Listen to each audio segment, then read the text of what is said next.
Olá, saudações a todos. Estamos mais uma vez aqui para abordarmos um novo assunto de história. Desta vez, vamos falar sobre as civilizações pré-colombianas, sobre aquelas complexas sociedades que se desenvolveram aqui no continente americano, no Novo Mundo, antes da chegada dos europeus, no processo de colonização a partir do final do século XV.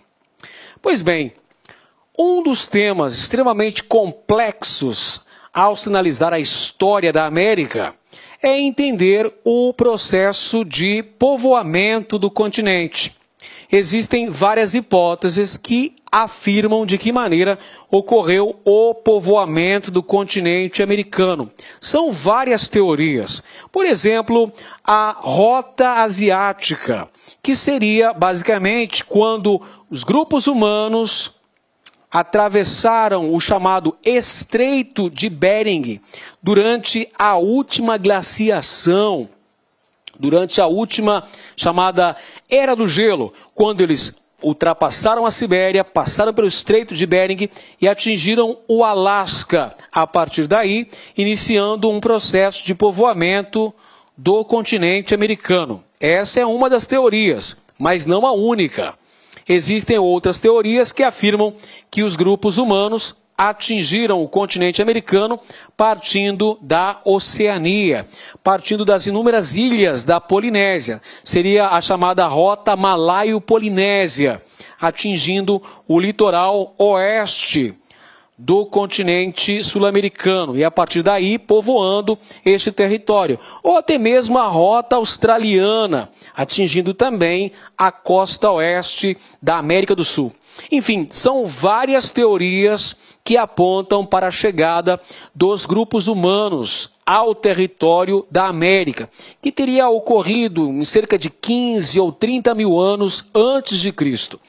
Uma convicção que os arqueólogos possuem é que o homem americano não é autóctone, ou seja, não é originário do próprio continente americano, mas para cá se dirigiu em sucessivas levas migratórias, que podem ter ocorrido ao longo de milhares de anos.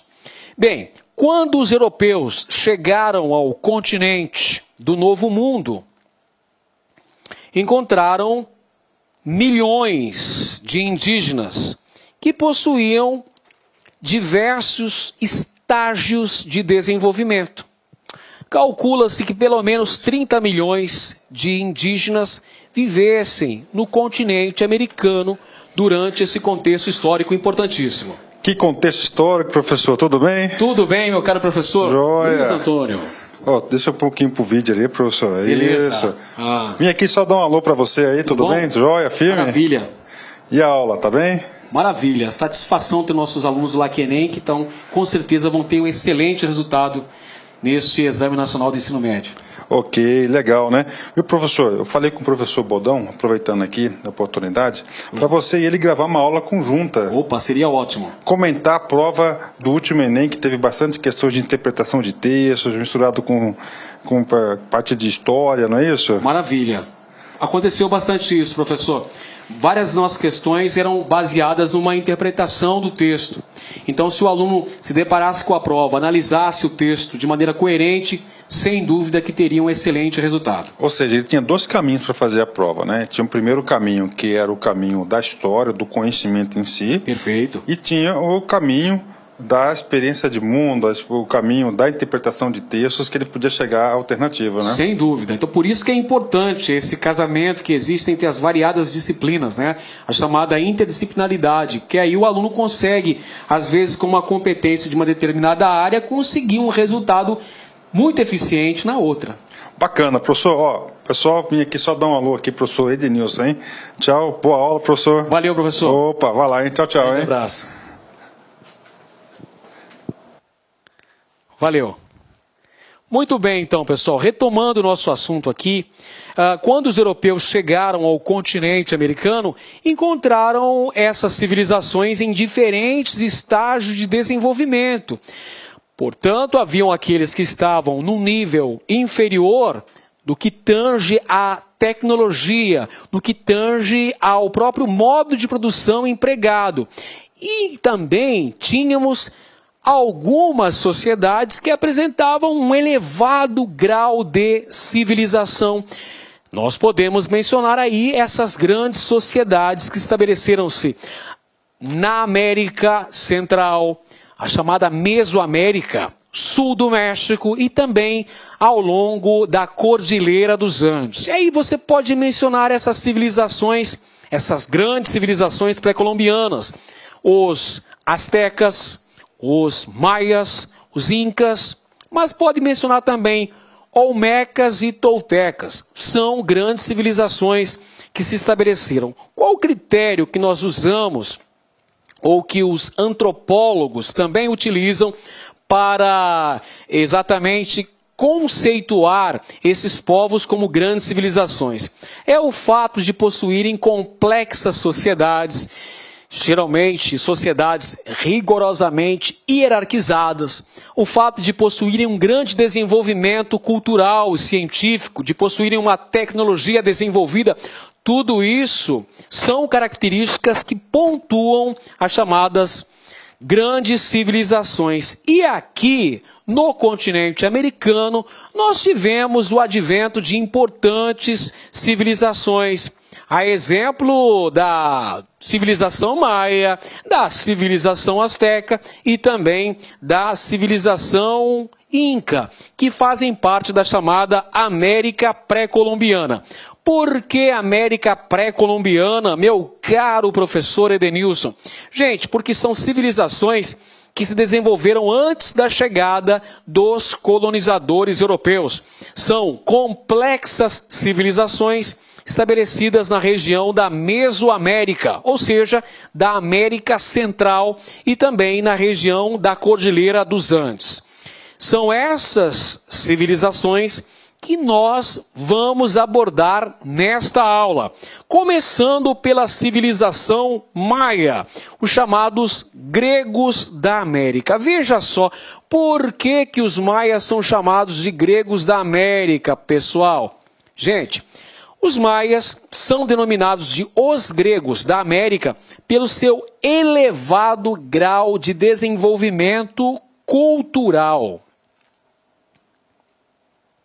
Ou seja, os maias desenvolveram importantes avanços na agricultura, mas também em outras atividades.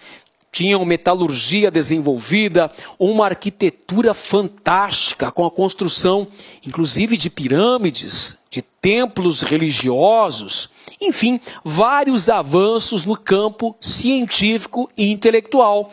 Por essa razão, são conhecidos como os gregos da América. Eles ocuparam a região denominada de Península de Yucatán. Península de Yucatán, região do atual sul do México, mas também Guatemala e Honduras, que a gente pode ver no mapa aqui em questão. A civilização maia desenvolveu-se nessa região da Península do Yucatán, sul do México, Guatemala, Honduras, e o apogeu dessa civilização ocorreu entre o século IX e o século X. A política maia, isso é uma característica fundamental, era caracterizada pela descentralização política. Ou seja, os maias estavam organizados em cidades-estado, ou seja, cidades politicamente independentes. Entre elas, Tikal, que é considerada uma das principais cidades-estado da civilização maia. Mas veja só, professor, se os maias nunca tiveram uma unificação política, se eles estavam organizados em cidades-estado, independentes do ponto de vista político, por que então falar em civilização maia? Por uma razão bem simples, meus amigos. Porque eles possuíam características culturais em comum. A língua, a religiosidade, as atividades econômicas. Esses aspectos que assinalam uma identidade cultural dos maias é o ponto que faz com que nós chamemos essas diversas cidades-estado de civilização. É a civilização maia porque tem uma cultura comum. E na civilização maia tivemos importantes cidades-estado, como por exemplo Tikal, que fica atualmente na Guatemala. Esta é uma imagem que assinala as ruínas da cidade-estado de Tikal, coberta pela mata. Foi descoberta recentemente essas ruínas da antiga cidade-estado de Tikal, da civilização maia. Do ponto de vista econômico, os maias possuíam a agricultura como principal atividade. Detalhe bem interessante é que os maias desenvolveram várias técnicas agrícolas, entre elas o uso da irrigação. Veja só a tecnologia empregada pelos maias. Os principais gêneros agrícolas cultivados eram milho, feijão, algodão, tomate, batata e cacau, sendo o milho o principal gênero agrícola cultivado pelos maias. Se por um lado os maias desenvolveram importantes técnicas agrícolas, como por exemplo, canais de irrigação, por outro lado, a prática de queimadas acabaram a longo prazo gerando um processo de aridez, um processo de esgotamento, diminuição da fertilidade do solo, devido à prática recorrente das queimadas. Uma outra característica fundamental aqui da civilização maia diz respeito à propriedade da terra. Você já viu que a economia maia era basicamente agrícola, então a sua riqueza provinha basicamente da terra.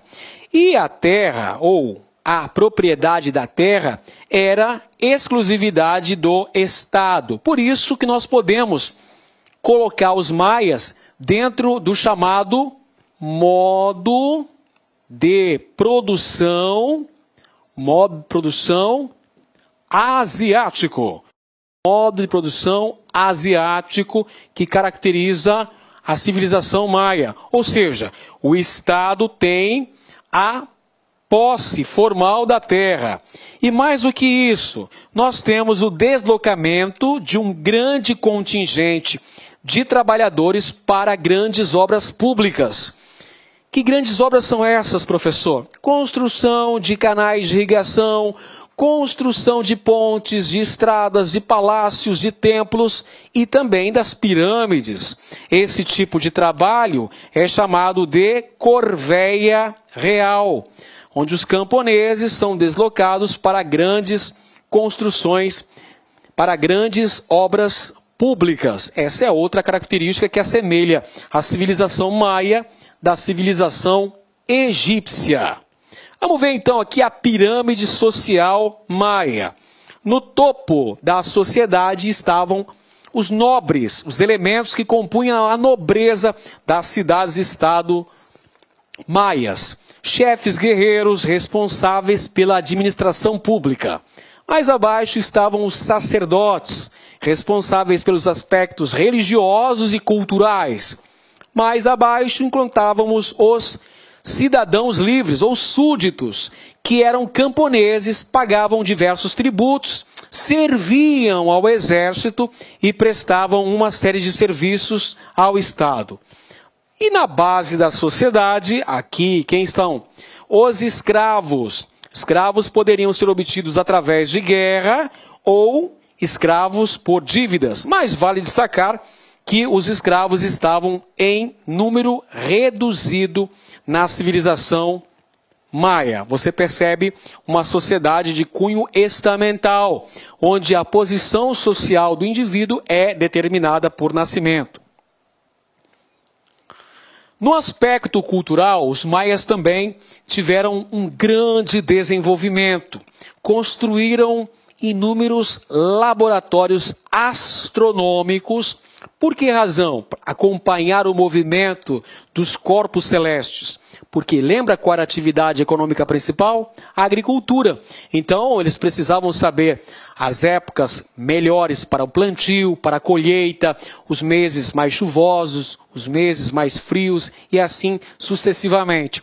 Sendo assim, o que acontece? Os maias construíram esses laboratórios astronômicos. Tiveram também grandes avanços na matemática e na arquitetura, uma coisa ligada na outra. Por quê? Porque para construir esses grandes edifícios, as pirâmides, para construir, por exemplo, os templos, os palácios, claro, precisava-se de um grande conhecimento matemático.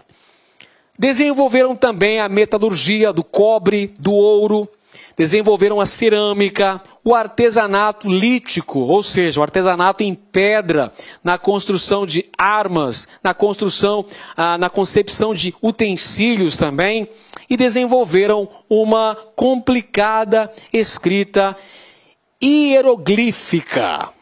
Olha um exemplo da arquitetura maia, construção de templos, que são exemplos da magnitude cultural desta civilização.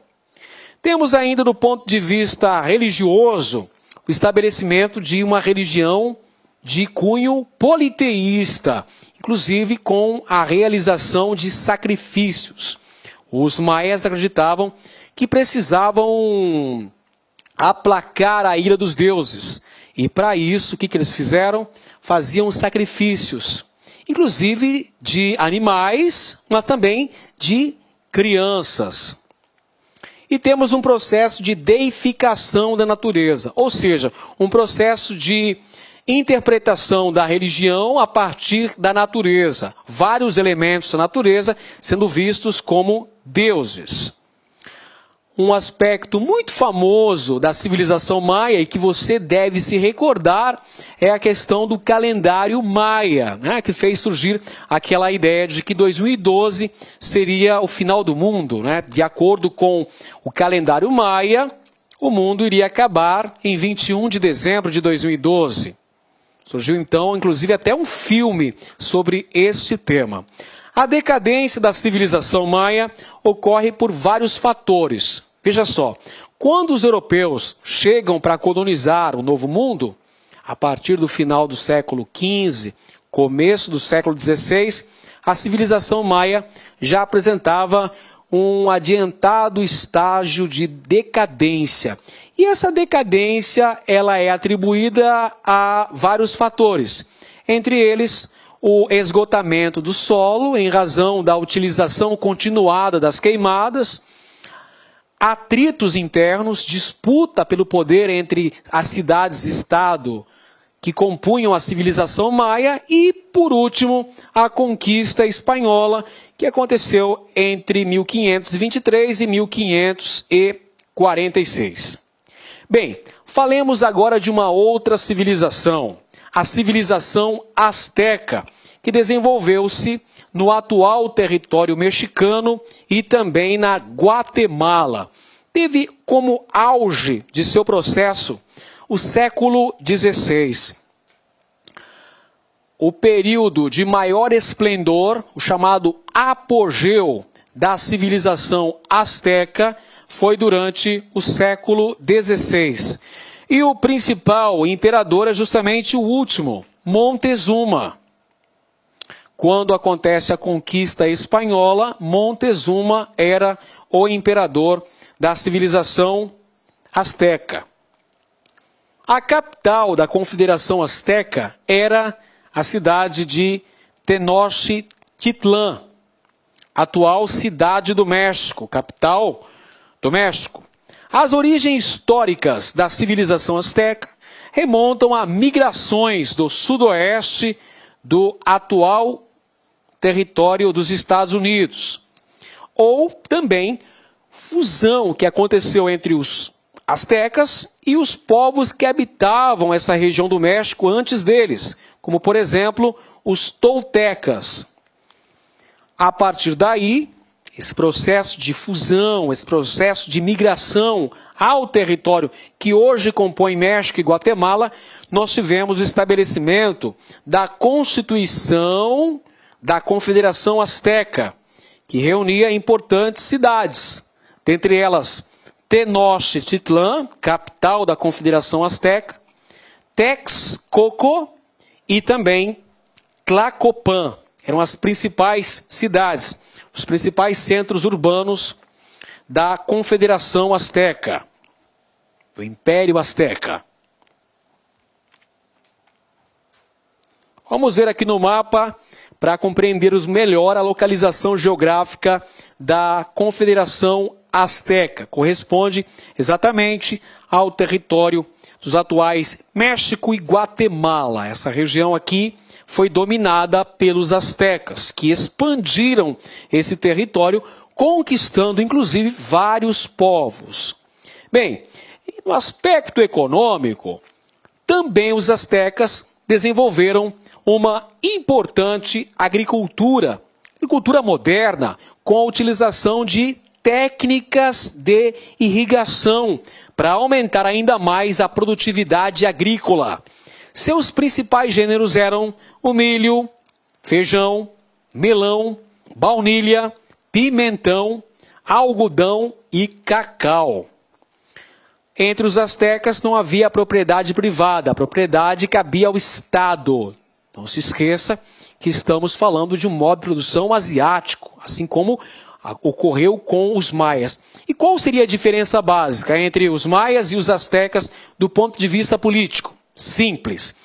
Enquanto os maias se organizavam de forma descentralizada, nas chamadas cidades-estado, os astecas, por sua vez, se organizavam de maneira mais centralizada, chegaram a constituir um império, a chamada Confederação Azteca. Veja só, os agricultores recebiam lotes de terra para o cultivo, e a nobreza com a apropriação informal das conquistas. Então, ao passo que ocorriam conquistas militares, essas terras eram anexadas pela nobreza azteca. Olha outra característica legal da civilização azteca.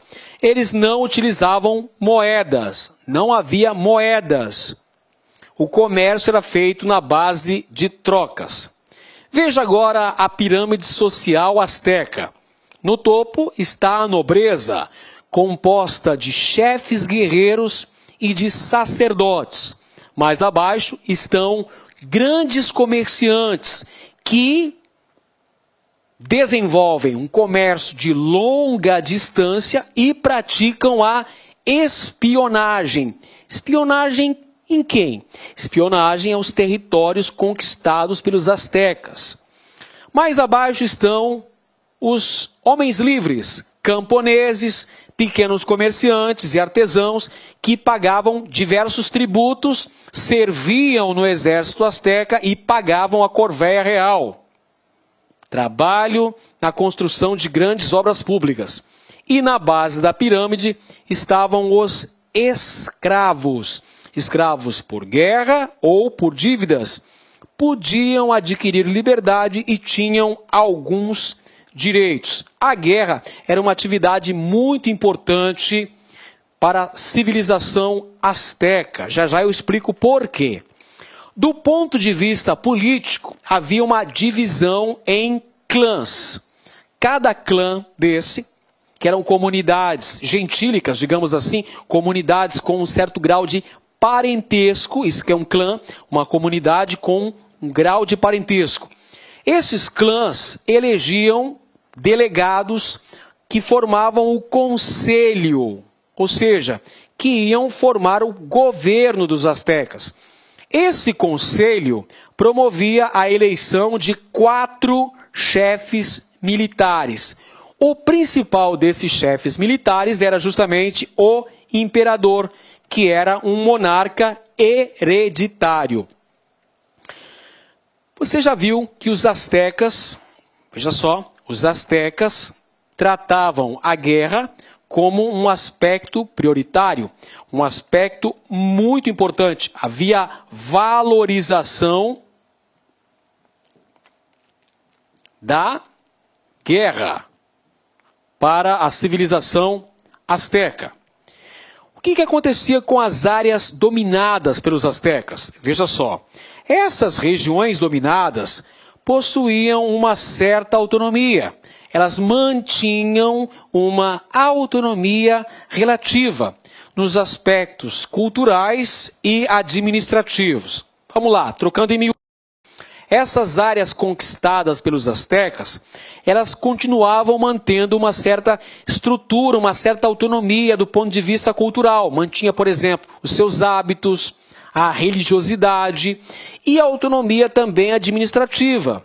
Continuava sendo governada por seus próprios componentes. Entretanto, precisavam pagar os impostos aos astecas, participar da união militar em caso de guerra, apoiar o exército asteca e cultuar o principal deus asteca.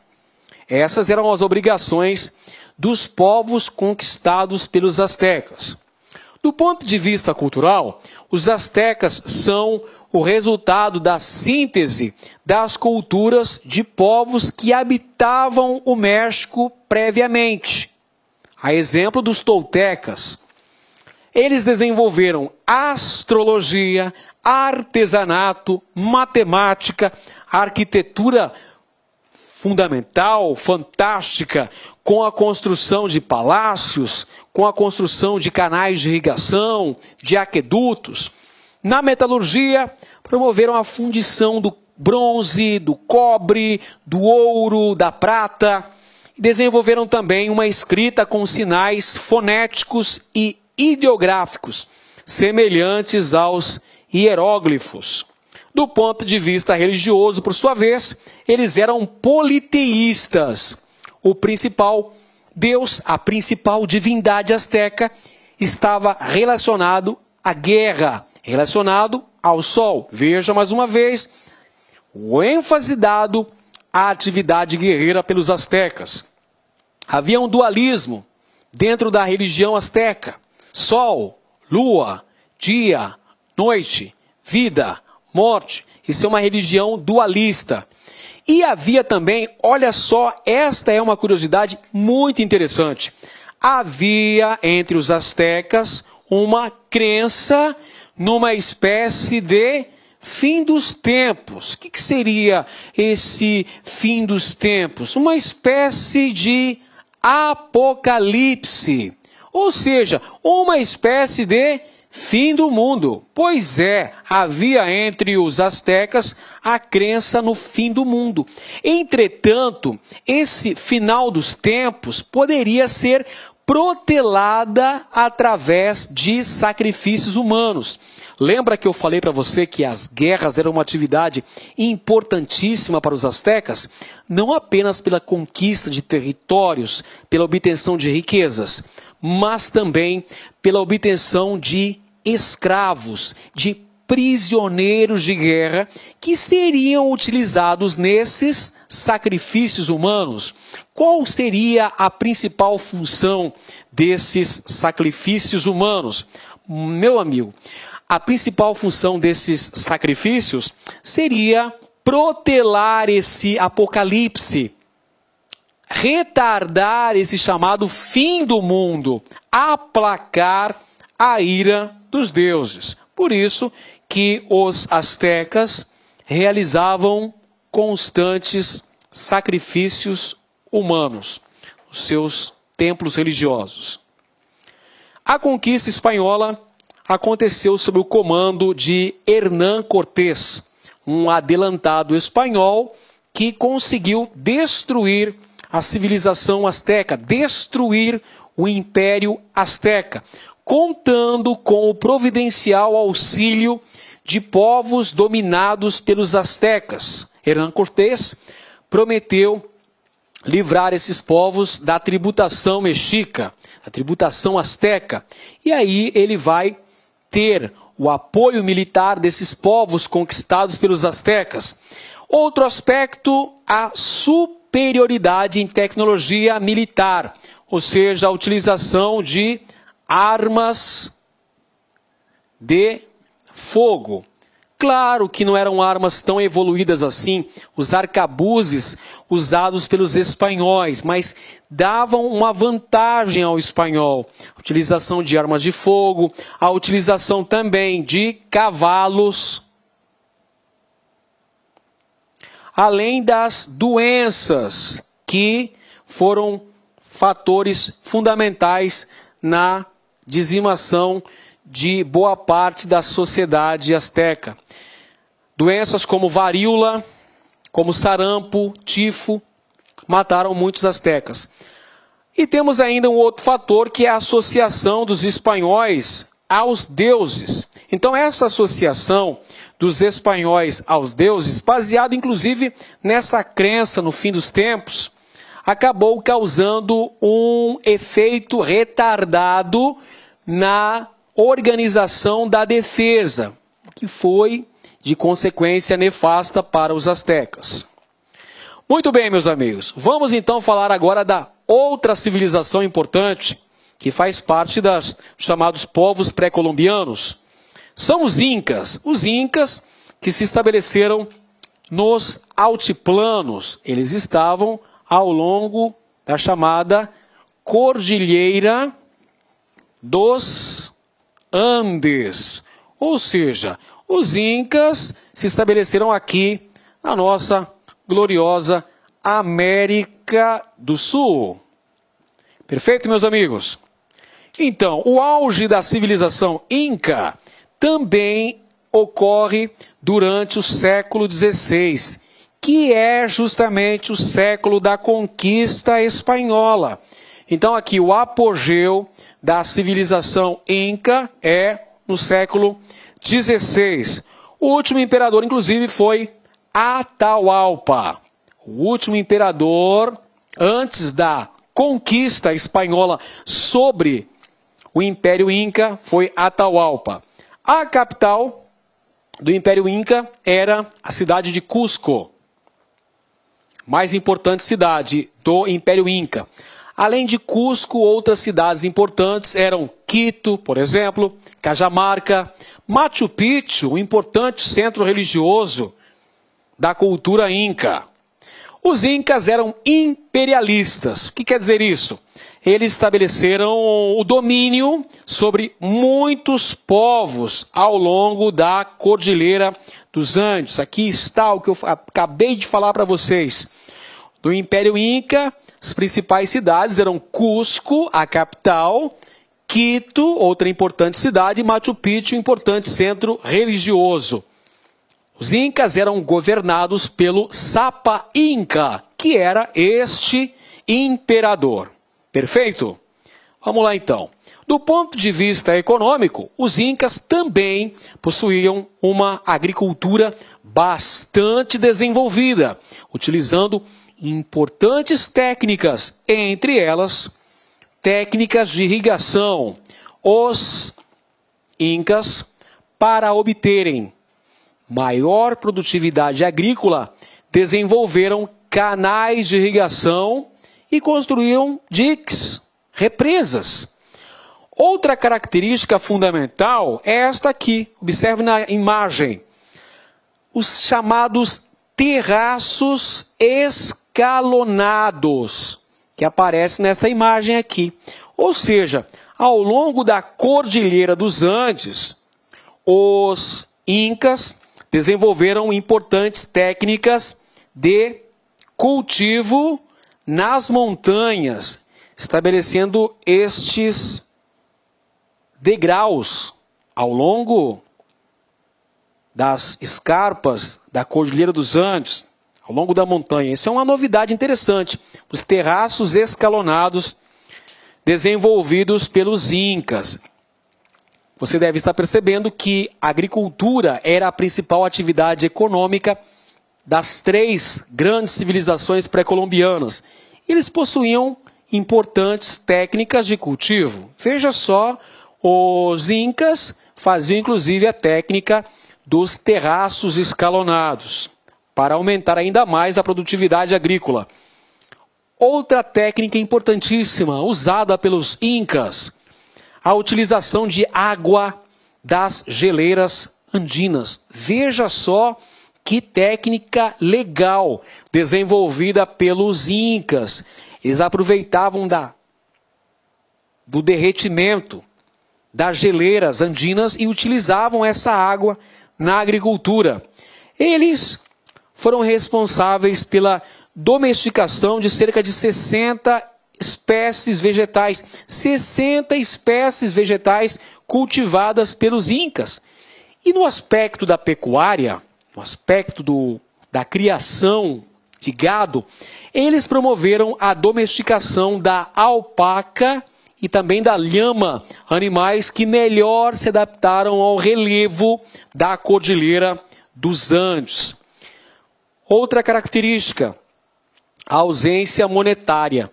Não tem a utilização de moedas aqui na civilização Inca. Comércio também na base de trocas. Do ponto de vista político, os incas foram caracterizados por uma centralização. Veja só, centralização política. Então, professor, eu posso até fazer um quadrinho para comparar essas civilizações do ponto de vista político? Sim, você pode fazer essa comparação. Do ponto de vista político, entre as três grandes civilizações pré-colombianas. Então vamos lá. Política. Observe. Você tem aqui, ó, maias, incas e astecas. Beleza? Para ficar bem facinho, você não esquecer jamais. Os maias não tiveram uma centralização política, meus amigos. Estavam organizados de forma descentralizada. Então você tem como característica descentralização. O que significa isso? Significa que eles estavam organizados em cidades-estado. Legal, meus amigos? Já os incas e os astecas apresentavam centralização política. Ou seja, ambos constituíram impérios. Isto é muito importante. Então, incas e astecas eram imperialistas. Estabeleceram várias conquistas militares. Vamos voltar aqui a falar sobre os incas, do ponto de vista político. Então nós temos a seguinte característica. Os incas se notabilizaram por uma centralização política. O imperador, olha só essa característica aqui, o imperador tinha origem divina. Opa! O imperador tinha origem divina para os incas. Era o chamado Sapa Inca. Perfeito? Ou seja, origem divina do imperador. O imperador visto como Deus. Essas disputas sucessórias que eventualmente aconteciam acabavam gerando uma anarquia política, a exemplo da sucessão lá no Império Inca, quando os irmãos Huáscar e Atahualpa disputavam o trono. Essa divisão política enfraqueceu internamente o Império Inca e foi um fator decisivo na conquista espanhola. Bem, os incas eram imperialistas, conquistaram vários territórios, conquistaram vários povos e para melhor promover uma integração entre esses territórios, eles construíam muitas estradas. Chegaram a ter cerca de 16 mil quilômetros de estradas pavimentadas, interligando diferentes regiões do Império. Essa outra característica interessante. Do ponto de vista social, meus amigos, nós temos aqui uma sociedade rigorosamente hierarquizada. Também uma sociedade estamental.